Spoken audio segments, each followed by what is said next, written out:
El tema es Índice de Percepción de la Corrupción 2024 de Transparencia Internacional, que acaba de publicar, ¿no?, nuestra invitada Magali Ávila, directora del Programa de Gobernanza Ambiental de Proética, que es el capítulo peruano de Transparencia Internacional. Magali es socióloga y miembro de la Comisión Nacional de Cambio Climático y representante de la sociedad civil ante fondos climáticos como el PNUD. Magali, lo primero que te preguntaríamos es sobre este índice que entiendo que todos los años publica Transparencia Internacional. ¿Por qué un índice de percepción de la corrupción? Muchas gracias por la invitación y gracias a la audiencia por este espacio para poder contar un poco el trabajo que hace Transparencia Internacional sobre este tema. Eh, un- tengo mucha bulla acá, disculpen. Bueno, Transparencia Internacional ya tiene publicando muchísimas ediciones, casi 30 años, ¿no?, sobre los índices de corrupción, y justamente la idea es poder mostrar de manera secuencial cómo es que la corrupción viene impactando a nivel global, ¿no? Y tiene criterios para esta medición, ¿no?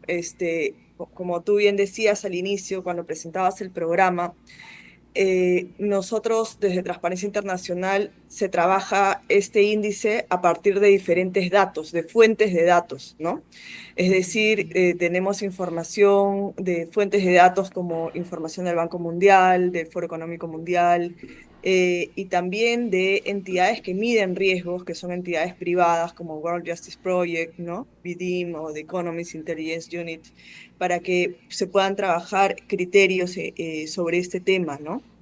Entonces, eh, todas las fuentes, digamos, que perciben y que es desde donde se evalúa estos análisis de riesgo, justamente lo que hacen es medir un poco todo lo que tiene que ver con abuso de poder, corrupción estructural, nepotismo, transparencia, protección sobre denunciantes, ¿no?, y acceso a la información pública en el sector gubernamental.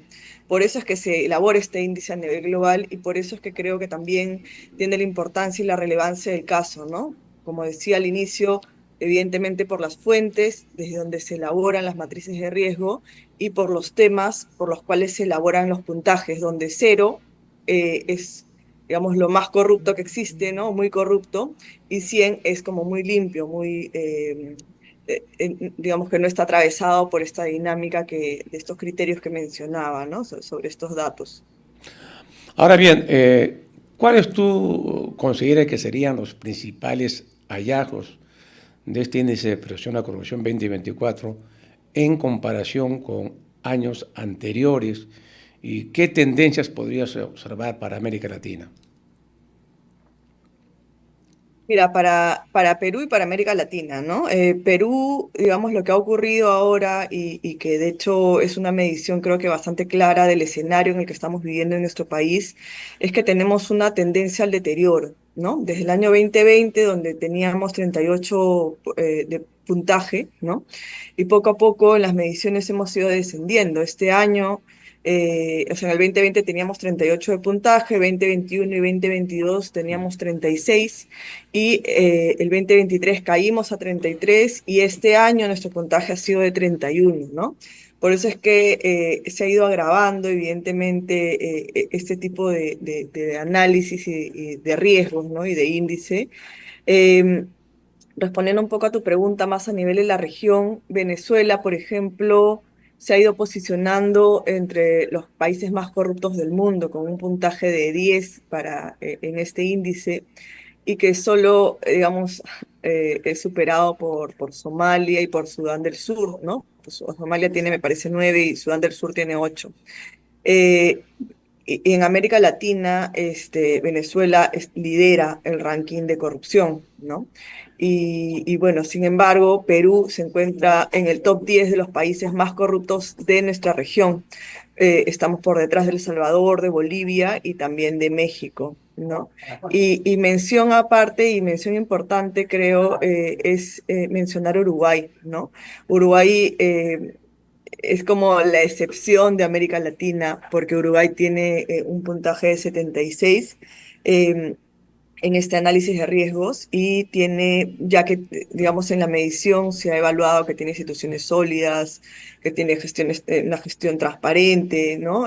Tienen datos ambientales, por ejemplo, canales efectivos de participación ciudadana.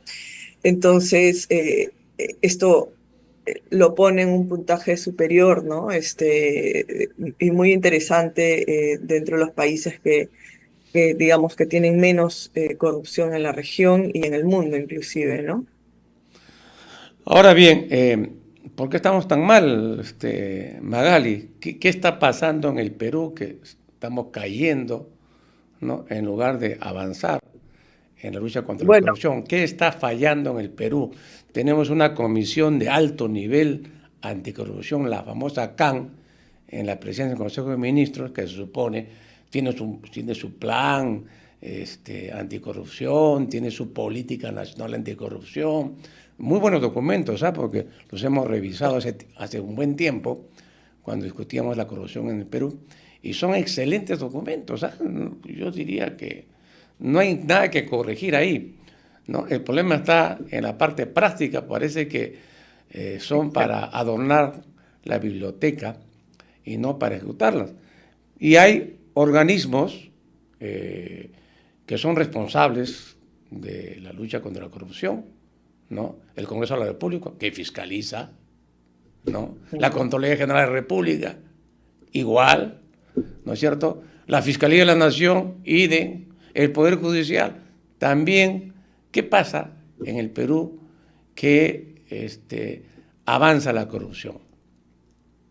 tú lo has dicho, ¿no? Efectivamente hay un abismo entre la normatividad existente y la aplicación de la norma, ¿no? Y eso, digamos, fue en los últimos años como un poco la lectura. Sin embargo, en estos últimos 2 años, ¿no? Han habido muchísimos escándalos de corrupción relacionados con las altas esferas del poder, ¿no? Desde los distintos poderes, tanto del Ejecutivo como del Congreso de la República, que es el legislativo. Los casos, por ejemplo, como el llamado Rolex Gate, ¿no? Y el tema de las joyas, encabezado por la Presidenta de la República, el blindaje desde el Ejecutivo a Cerrón, el escándalo sobre el hermano de la presidenta y el blindaje sobre esto también, los blindajes a congresistas, ya no desde el Ejecutivo, sino desde el Congreso de la República, desde el Parlamento, con congresistas mochasueldos, ¿no? Y muchos otros escándalos más que evidencian un deterioro, ¿no? De las instituciones públicas, tal cuales, para las cuales, digamos, están creadas, ¿no? Em, de hecho, yo quería mencionar, también creo que es bien relevante indicar que el índice, este último índice para este año, ¿no? Que ha sido publicado este año, pero que se ha medido el año pasado, el corte de evaluación fue en septiembre del año pasado, es decir, septiembre 2024, y eso quiere decir que el escándalo grotesco, ¿no? Sobre el tema de Caliwarma, que se destapó a finales de octubre o en octubre, por punto final, no ha sido capturado en esta medición, ¿no? Y yo creo que ese es un escándalo de corrupción, además muy doloroso, ¿no? Donde muestra la cara de la corrupción y en su lado más brutal, más violento, ¿no? Donde inclusive se le da a niños este tipo de alimentos en condiciones, pues, insalubres, ¿no? Y de otro lado, por supuesto, es importante también mencionar que estos escándalos de corrupción están articulados o se suman a las contrarreformas, contrarreformas normativas, me refiero, ¿no? Reformas que han ido modificando temas, por ejemplo, las normas relacionadas al crimen organizado, normas relacionadas a, por ejemplo, ya desde el tema climático, ambiental, en el tema forestal, por ejemplo, ¿no? Eh, y por qué menciono esto? Porque evidentemente la corrupción articulada a criminalidad lo que genera es un mayor avance y un mayor deterioro y una captura regulatoria, ¿no? Y yo creo que esta es una lectura que es bien importante indicar porque conforme va avanzando la corrupción y conforme van avanzando cierto tipo de ilegalidades, se va capturando en diferentes instancias al Estado. Y esto ha ocurrido, por ejemplo, con normas que han ido debilitando, por ejemplo, en la definición, la última modificatoria que se hizo recientemente sobre la definición de organización criminal, ¿no? Que ha excluido a 50 tipos de delitos, entre ellos 8 relacionados al tema de corrupción, como el tema que tiene que ver con corrupción de funcionarios, colusión, cobro indebido, por ejemplo, entre otros, ¿no? Colusión simple, colusión dolosa, pero también actividades ilegales como tal ilegal, inclusive trata, ¿no? Porque son comprendidas dentro de esta definición diferenciada. También se han modificado temas que tienen que ver con las restricciones de procedimientos de allanamiento, ¿no? Esto, bueno, ustedes lo saben bastante bien, la población, el oyente, pero esto impacta directamente en la aplicación de la justicia, de las investigaciones, de las propias sanciones, y genera una sensación de impunidad, ¿no? Que aliado a estos escándalos de gran corrupción, generan justamente una ruptura entre la percepción de la ciudadanía sobre qué está ocurriendo en nuestro país y las cuestiones concretas y reales de lo que vienen siendo, como mencionaba, una captura del Estado por parte de actores que tienen, por supuesto, intereses subrepticios, intereses grises, ¿no? Y particulares para favorecerse de manera irregular, ¿no? Entonces, ¿tú crees que no es un problema de gestión, de incompetencia en la gestión, ¿no? Sino que más bien es más un problema de impunidad, encubrimiento de la corrupción? Esa es la tendencia. Correcto, sí, sí, definitivamente, o sea, todo el escenario que estamos mirando, ¿no? No es una cuestión de malas prácticas o de mala suerte por parte de diferentes actores, ¿no? Tú mencionabas, por ejemplo, el inicio de la presentación del reciente puente que se ha caído, ¿no? ¿Cómo es posible que las entidades que se encargan de hacer las evaluaciones desde el Ministerio de Transportes, ¿no? De la correcta de mirar efectivamente, evaluar las estructuras y evaluar cómo se está llevando a cabo los órganos de control sobre este tipo de infraestructura pública, ¿no? Simplemente ha salido el ministro ayer a decir, bueno, estaba deteriorado, ¿no? Ya habían pasado más de 5 años desde que no se evaluaba, así son los ríos, tienen mucha fuerza. O sea, estamos hablando no de una desidia de parte del Estado, ¿no? Aparte de la indolencia, por supuesto, que uno puede mirar, ¿no? Porque hay vidas humanas que se han perdido y además de las pérdidas también económicas que existen porque se cayó este puente y es parte de esta gran importante vía, ¿no? Que une que es la Panamericana Norte, ¿no? De nuestro país. Eh, y además es como la falta de planificación, ¿no? Sumado a la corrupción, porque este puente está, creo, me parece que a unos 400 metros del puente perdón, del puerto de Chancay, ¿no? Que se han invertido cuántos miles de millones de dólares para esta gran inversión y no tenemos ni siquiera una estructura que conecte, se acaba de caer el puente para que la gente pueda ingresar y sacar desde ahí los productos de comercio. Y lo mismo ha ocurrido no solamente ahí, está ocurriendo lo mismo en el aeropuerto, ¿no? Que no se puede inaugurar el aeropuerto porque no hay vías de acceso, ¿no? Es una falta de planificación, un trabajo de inmediatez, ¿no? Y están pensando, me imagino ya de cara a las elecciones, que inicia el proceso electoral pronto, ¿no? En abril de este año, eh, y en diferentes otras acciones, ¿no? El costo de la corrupción, por ejemplo, para nuestro país en estos últimos años ha sido enorme, ¿no? Yo recuerdo un informe del 2023 que publicó la Contraloría, que era de incidencia de la corrupción e inconducta funcional, y se hablaba de que esto habría alcanzado en términos de recursos más de 24.267 millones, ¿no? De soles.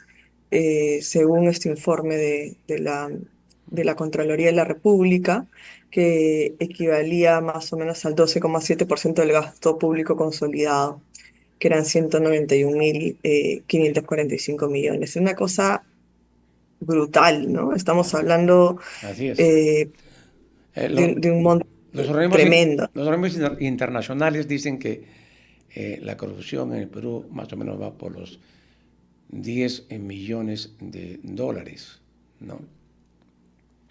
Bueno, ¿por qué este índice de percepción de la corrupción de Transparencia Internacional este año incorporó el tema de la crisis climática?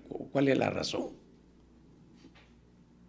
La razón es que se hizo dentro del análisis un análisis más fino, más menudo, sobre cuáles eran los 50 países, además, que tenían puntuaciones inferiores, cuáles eran los países, perdón, que tenían puntuaciones inferiores a 50 en el índice de percepción. Y se cruzaron con algunas otras variables, si se quiere, ¿no? Unas mediciones adicionales que tienen que ver, por ejemplo, con amenazas a diferentes denunciantes, ¿no? En este caso, a defensores ambientales, por ejemplo, ¿no?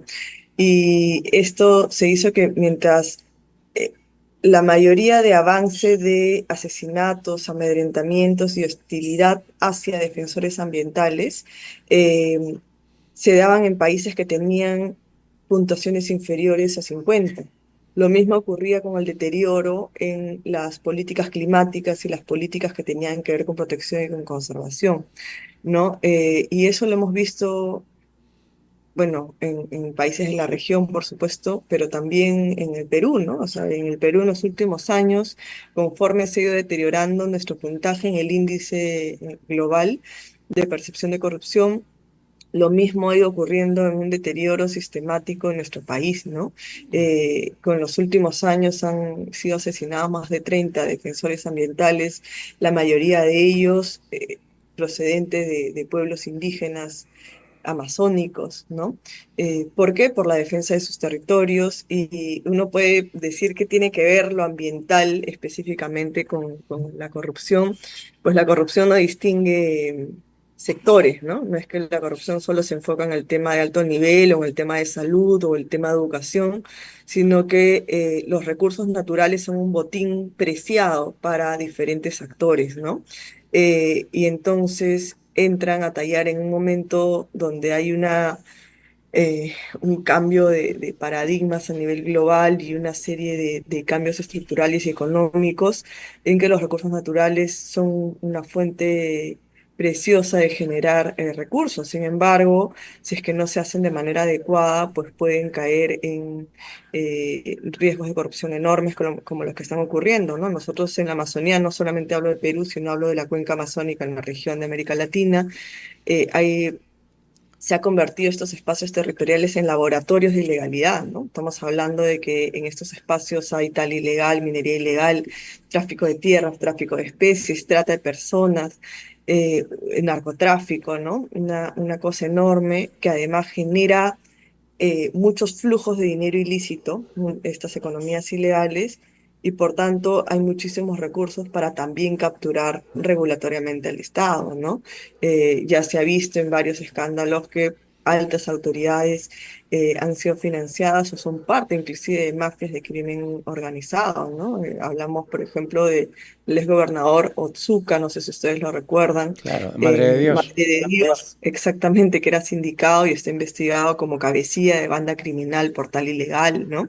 Lo mismo con diferentes autoridades relacionadas a diferentes recursos relacionados a recursos naturales de la Amazonía, y por eso es que justamente en este entendido de este avance, de estos vínculos, ¿no? Como que la corrupción es la que soporta, es la que blinda a este avance de la criminalidad ambiental y de la crisis climática global en la que vivimos, es que se ha hecho este parangón, ¿no? Porque evidentemente hay un debilitamiento que es evidente, ¿no? Existe acciones de amedrentamiento, de despojos de territorios a pueblos indígenas, a pequeños agricultores. El cambio climático lo estamos sufriendo todos, ya no es un escenario posible, ¿no? Sino que es un escenario que ya lo estamos viviendo todos, ¿no? Eh, las lluvias, o sea, bueno, para los que no sepan, ¿no? El cambio climático no es algo que no genera fenómenos nuevos, sino que exacerba los fenómenos existentes climáticos, ¿no? Entonces, en una temporada de lluvia, pues hay mayores lluvias que generan huaicos y mayores destrozos económicos, ¿no? Este impacto en la ciudadanía, en la Claro. Como población, lo que está en pasando los hoy día, de ¿no? vida. ¿No? ¿Perdón? Como lo que está pasando ahora, ¿no? Correcto, correcto. Que vemos en Lima, por ejemplo, ¿no? Comienza a llover, ya no la garuita que conocíamos, ¿no? Y además Sí. se nubla todo Lima, ¿no? Estamos en Claro, el día verano. de hoy, que es febrero, ¿no? Sí, Mitad del mes de febrero, que es sí, el mes más caluroso del año, increíble, está ¿no? nublado, ¿no? Una cuestión que antes no se veía, ¿no? Y por Sí, ejemplo, si tú ves se hace una medición, hace 2 días, 3 días ha llovido en Lima casi todo el día, y claro, la gente de las regiones dice, ay, la lluvia limeña, tanto se espantan los limeños, pero la realidad es que las estructuras de Lima no están cimentadas ni elaboradas para soportar lluvia, ¿no? Hace algún tiempo recuerdo que llovió un día, solo un día, una tarde, y la vía expresa se inundó, ¿no? Estaba inundada, ¿por qué? Porque no tiene desfogues de agua,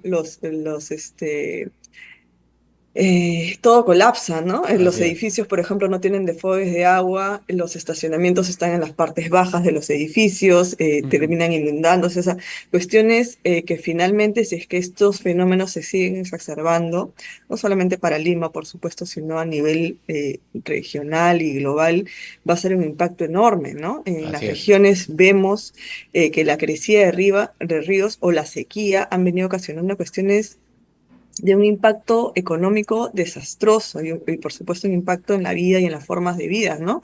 Cada año los incendios forestales, por ejemplo, se siguen exacerbando, eh, y en paralelo tú no tienes acciones de planificación ni de prevención sobre este tipo de acciones, ¿no? Por Ujú. ejemplo, el año pasado empezaron a haber una serie de incendios y no se habían renovado los planes relacionados a desastres relacionados a incendios, ¿no? Incendios forestales.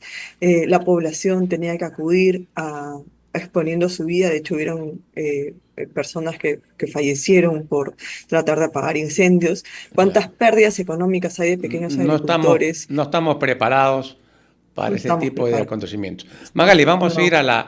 al corte de la media hora y regresamos contigo dentro de breves instantes para seguir conversando sobre el tema. Regresamos, No. amigos. Muy bien, regresamos entonces con Perú 2030 en RCR, ¿no? Estamos hoy día con nuestra invitada Magali Ávila, directora del programa de Gobernanza Ambiental de Proética, capítulo peruano de Transparencia Internacional. Magali, ¿cómo es que opera la corrupción respecto a la crisis climática en nuestro país? ¿Cómo es que se da este fenómeno? Mira, por ejemplo, creo que a veces es mejor graficar, ¿no? Con ejemplos de manera muy clara, ¿no? La corrupción soporta las ilegalidades y soporta diferentes actividades, ¿no? En función a la crisis climática, para mencionar un ejemplo, ¿no? Por ejemplo, en la región Ucayali, que es una región con una gran biodiversidad, con muchísimos recursos naturales, y también muchas poblaciones indígenas y mucha riqueza, digamos, a todo nivel. eh, Sistemáticamente ha habido una serie de actos de corrupción que podríamos hablar que es una corrupción sistémica para acaparar territorios de la Amazonía, ¿no? En este caso específicamente la región Ucayali. Y esto se ha facilitado, ¿no? Gracias a la corrupción. Es decir, la corrupción lo que hace es facilitar el avance de las actividades ilegales relacionadas al mal manejo de los recursos naturales y por tanto genera un impacto negativo para el tema ambiental, forestal en nuestro país, ¿no? Hablando específicamente del tema bosques, por ejemplo, como un problema, ¿no? Entonces, por ejemplo, tú tienes una región, como mencionaba, la región Ucayali, en la cual se han ido deforestando miles de hectáreas de bosque amazónico en el país y en este territorio, y lo cual impacta en desplazamientos de población indígena, en deforestación, ¿no? En avance de la frontera agrícola, entre otras cuestiones, ¿no? Y esto evidentemente genera cambios y un impacto específico en el tema climático, en el tema ambiental, ¿no? Entonces la corrupción, como mencionaba, es eso, ¿no? Es un facilitador y es el que soporta, yo siempre menciono y digo esta palabra, que es el driver, que es decir, el motor que está detrás de los demás motores de deforestación, ¿no? Si no hubiera corrupción, no podría facilitar, por ejemplo, cambios de titulación o cambios de uso de suelo para hacer una reversión de terrenos agrícolas o cambios de predios rurales o de títulos de propiedad. No podrían avanzar las acciones de tal ilegal o de minería ilegal porque hubieran acciones de control, de fiscalización en ciertos territorios donde son territorios liberados. Por ejemplo, ahora hay una expansión enorme de cultivos ilícitos en las regiones amazónicas, que es absolutamente preocupante, ¿no? Porque han ingresado inclusive mafias de crimen organizado ya transnacional al país sin que las autoridades hagan mucho, ¿no? O poco, al menos algo. Entonces tú tienes mafias de crimen organizado, no solamente como el Tren de Aragua, que es de la que siempre se habla, pero también tienes al PCP, el Comando Bermelo, y otros cárteles internacionales pugnando en territorios amazónicos por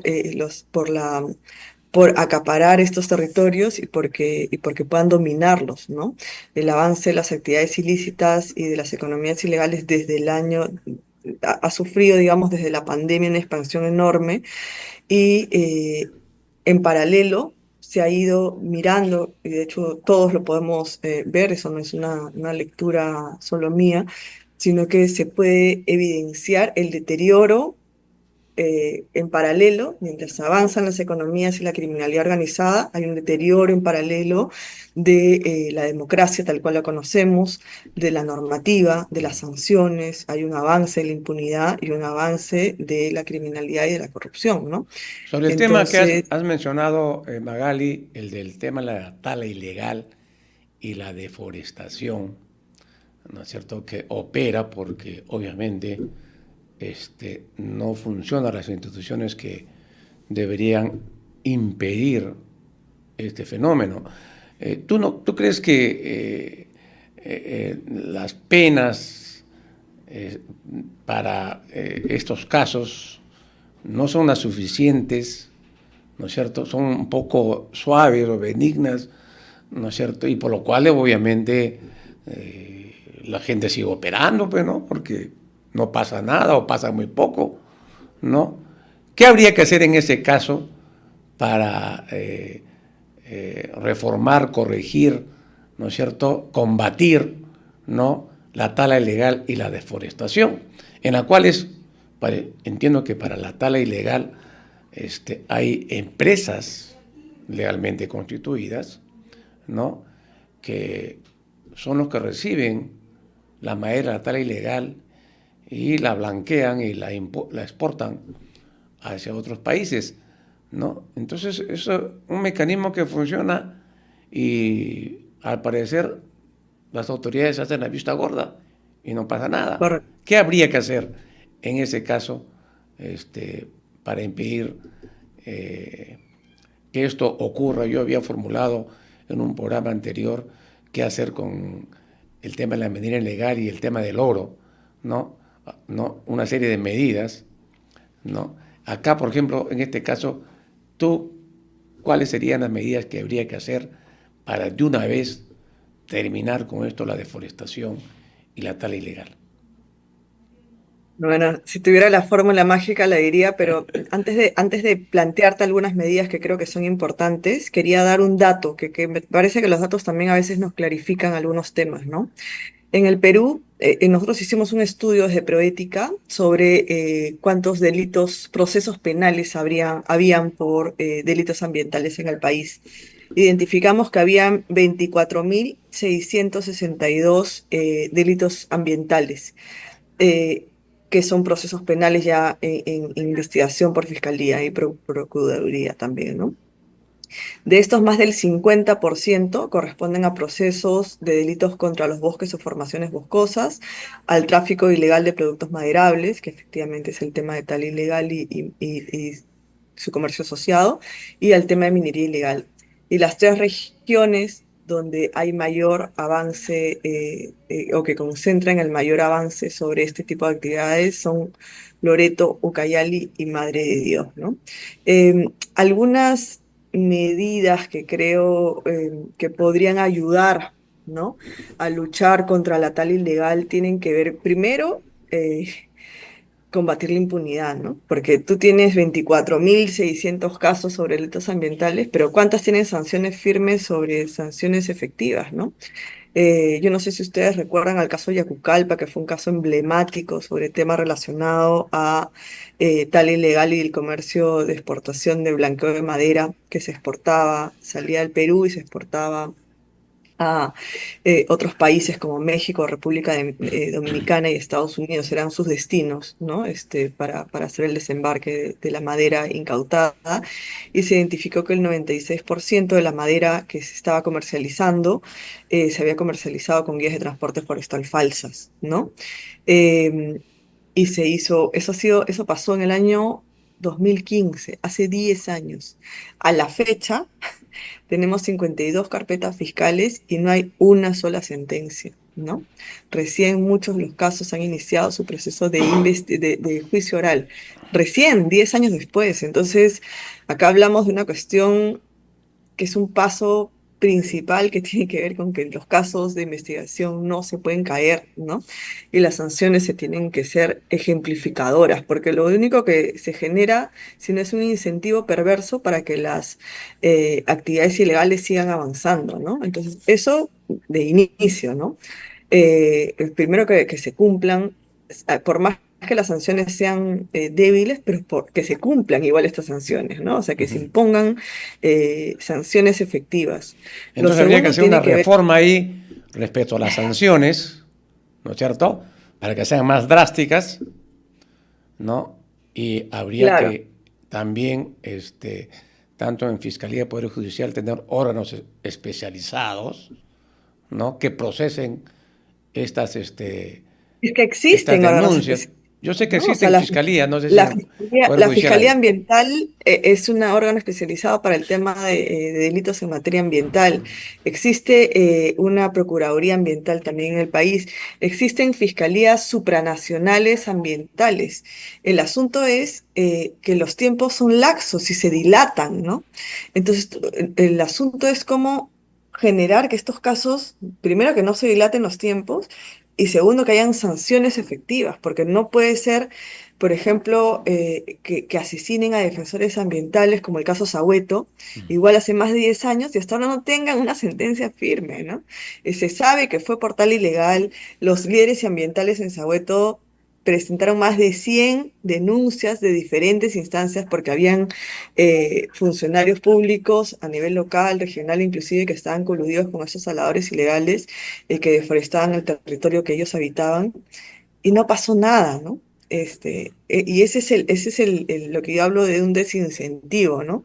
Por eso es que la ciudadanía no denuncia, ¿no? Porque ¿cómo vas a denunciar frente a una autoridad o que está coludida, o que no le interesa, o que es indolente, o que puede filtrar información de tu denuncia, ¿no?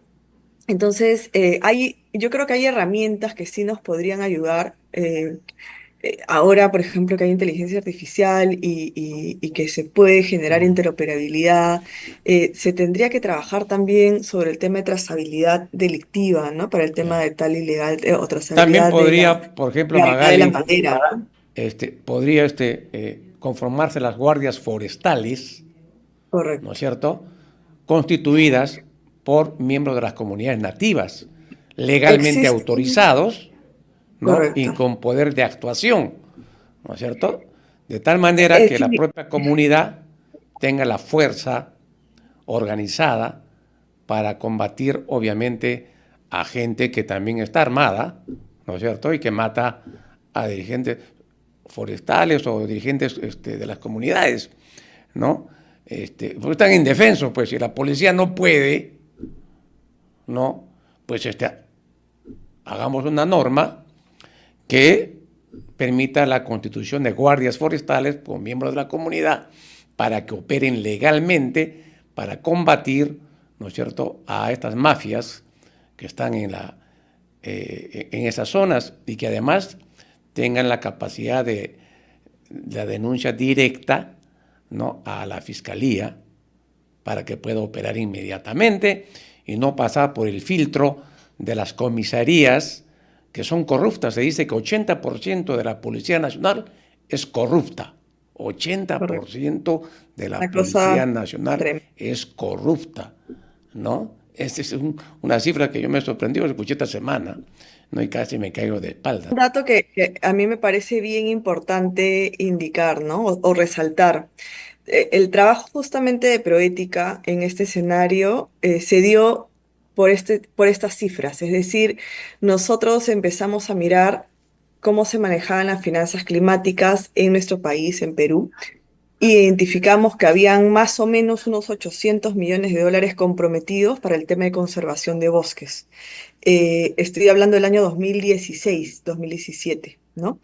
Sin embargo, tenías de un lado políticas climáticas que firmaba el país, compromisos con cooperación bilateral, con cooperación internacional para apoyar la lucha para apoyar la lucha por la conservación de los territorios y los bosques amazónicos.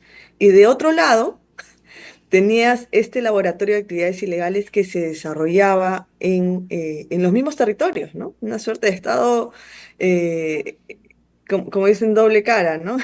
En el cual, por un lado, firmas y dices, sí, yo quiero ser parte del Acuerdo de París, quiero cumplir los compromisos climáticos, yo recibo fondos y voy a implementarlos en mis políticas, etcétera, y del otro lado no hacen nada para luchar contra estas actividades ilegales que generan deforestación, que generan debilitamiento de las estructuras de poder, que generan acaparamiento de tierras, que generan deterioro en las instituciones públicas, que generan una serie de delitos contra la propia población que habita esos territorios amazónicos.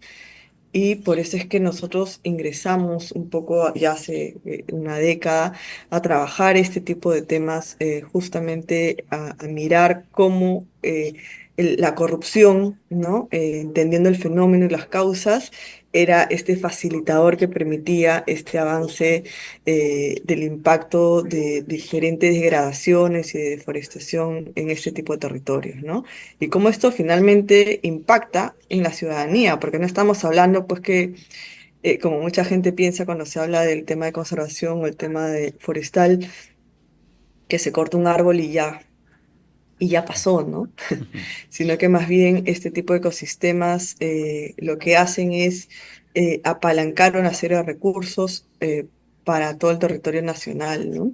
Y de un lado, me refiero a los recursos naturales, ¿no? Pero de otro lado, si no hay un freno a estas economías ilegales, a estas mafias de criminalidad, como no lo ha habido en los últimos años, o en la última década en que ha ido avanzando y creciendo exponencialmente, eh, el deterioro de las instituciones tal cual las conocemos se va a ir acentuando, ¿no? Y es lo que estamos viviendo todos, ¿no? Eh, las normas que han sido modificadas para el tema de crimen organizado no es gratuito, ¿no? No es gratuito que hayan normas que favorezcan a mineros ilegales. Claro. No es gratuito que se hayan modificado. Tienen su representante pues, en el Congreso, Correcto, correcto. obviamente. Eso ya está comprobado. Muy bien, Magali, el tiempo en la radio es veloz y en la televisión, así que nos ganó el tiempo. Estamos al fin del programa. Te agradecemos mucho tu participación. Creo que nuestra audiencia ha podido ver que hay pues graves problemas que no solamente los planteamos, sino también hay algunas propuestas para resolverlos. Muchas gracias, Magali, por tu presencia en Perú 2030. Muy buenos días. Muchísimas gracias por la invitación. Buenos días.